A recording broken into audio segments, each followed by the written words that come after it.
Itong special report na ito ay may kaugnayan sa mga awards and recognitions po ng ating punong mananggol pambayan, PAO Chief Persida Acosta, at maging sa ating tanggapan. Let us all watch this.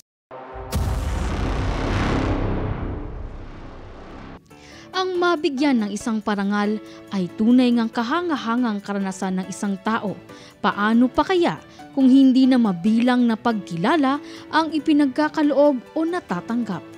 Isang magandang halimbawa ang longest-serving Chief Public Attorney of the Philippines, Dr. Persida V. Rueda Acosta, DSD, JD.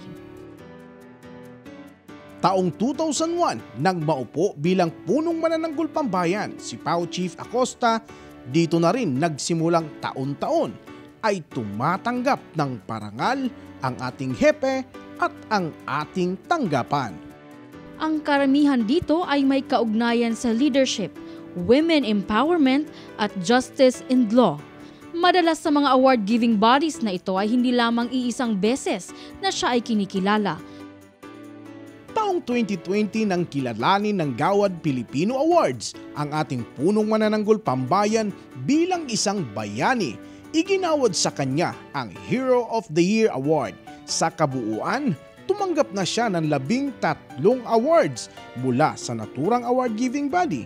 At ang pinakahuli rito ay ang Hero of the Year 2024 Award. Ilan pa sa mga walang humpay na nagkakaloob ng pagkilala sa ating hepe at sa ating tanggapan ay ang Volunteers Against Crime and Corruption, Philippine Association of Local Government Accountants of FALGA Incorporated, the Fraternal Order of Eagles, Philippine Eagles Incorporated, at jail and penal institutions. At ang ating PAO Chief Persida Acosta ay isang lifetime member ng Integrated Bar of the Philippines. Kaugnay niyan ay tumanggap siya ng Certificates of Appreciation mula sa IBP Manila 3 at Greater Manila chapters nito. Ginawaran naman ng Bureau of Immigration noong 2010 at Bureau of Peace and Conflict Resolution nitong 2024 ang ating hepe ng Order of Lapu-Lapu Award at Datu Lapu-Lapu Award. Hindi lamang dito sa Pilipinas kinilala ang kahusayan ng ating hepe at ng ating tanggapan, kundi maging sa international communities. November 2011 nang kinilala ng Gawad America Foundation ang ating hepe PAO Chief Persida Acosta bilang 2011 Most Outstanding Public Servant. At sa kasalukuyan ay 8 awards na ang tinanggap ng ating hepe mula sa Gawad America. At ang latest dito ay ang 2024 Gawad America Diamond Award. At ngayong taon 2025 ay dumagsa ang international recognitions. Kabilang dito ang mga pagkilala mula sa City of Walnut at City of Los Angeles sa California. Nagbigay din ng Certificate of Recognition ang California Legislature Assembly bilang pagkilala sa ating hepe sa kanyang maalab na pamumuno at makataong advokasya. Nag-issue din ng Certificate of Recognition ang Senate State of California upang kilalanin ang positibong pagbabago na hatid ng liderato at serbisyo publiko ng ating minamahal na hepe. Ginawaran din ang ating PAO Chief Persida Acosta sa 2025 America Prestige Awards bilang Outstanding and Empowered Woman Leader of the Philippines. At sa taon pa rin ito ay kinilala siya ng Platinum Global Awards USA sa larangan ng Legal Service and Public Welfare. Bunga ng dedikasyon ng ating hepe na mapalawak pa ang serbisyo ng Public Attorney's Office sa sambayanang Pilipino ay kanyang pinaunlakan ang mga TV appearances na nakatulong sa ating mga kababayan na maunawaan ang kanilang mga karapatan at maragdagan ang kanilang kaalaman sa batas. Ilan sa mga ito ay ang mga programang face-to-face at public attorney.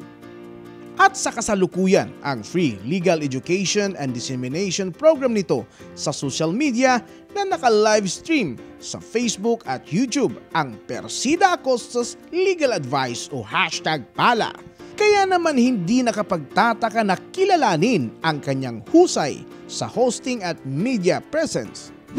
Ilan sa kanyang mga naging awards ay mula sa Philippine Movie Press Club o PMPC, kung saan una siyang tumanggap ng award bilang Best Public Service Program Host noong 2011 at karagdagang 3 pang award.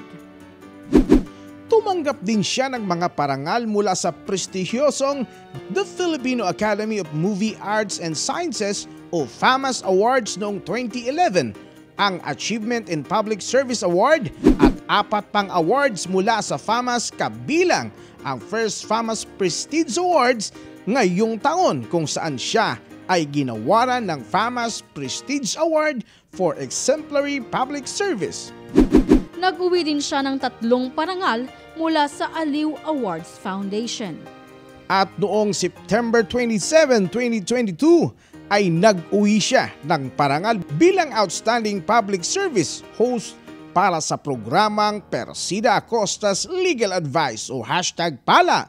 Iginawad ito ng 3 Stars Productions and Diamond Excellence Awards. Naragdagan ito ng 2 pang awards sa paglipas ng panahon. Sa buong panahon ng kanyang pamumuno sa Public Attorney's Office, marami sa mga parangal na kanyang tinanggap ang umukit ng positibong pagbabago sa ating kasaysayan at lipunan. Ito ang Lingkod Bayan Award, highest presidential award for outstanding public service na iginawad ng Civil Service Commission at ng ating gobyerno noong September 22, 2004 na nag-promote sa kanya bilang Cabinet Secretary rank matapos niyang mapatigil ang bitay na mahigit 1,000 death convicts sa pamamagitan ng Lara Likayan case. At ng taong 2022 ay isa ang ating hepe sa 5 TOEFL awardees o The Outstanding Filipinos. Dumadaan sa mabusising proseso ang pagpili ng makatatanggap ng award na ito. Kailangan sila ay may exemplary and noteworthy contributions towards the upliftment of the Philippine society. Nagkaroon din sila ng pagkakataong makadaupang palad ang Pangulo ng ating bansa, President Ferdinand Bongbong Marcos Jr.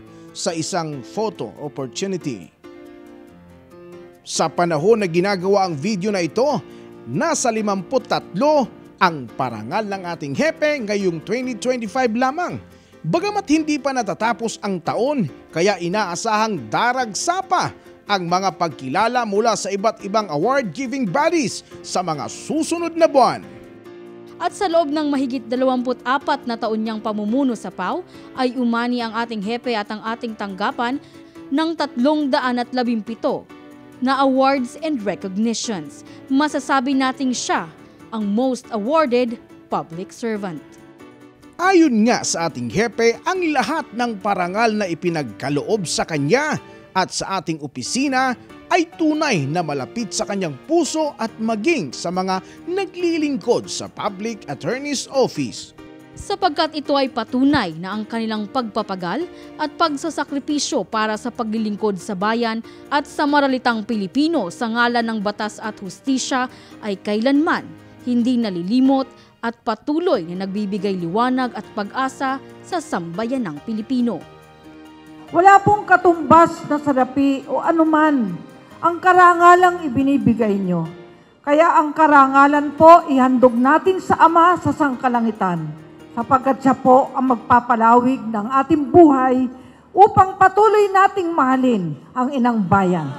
Para sa #PALA 4th Anniversary Special Report, ako si Geraldine Ranyes. Ako naman, Gerald Ranyes. Persida Acosta, hustisya para sa masa. Katarungan laban sa kahirapan.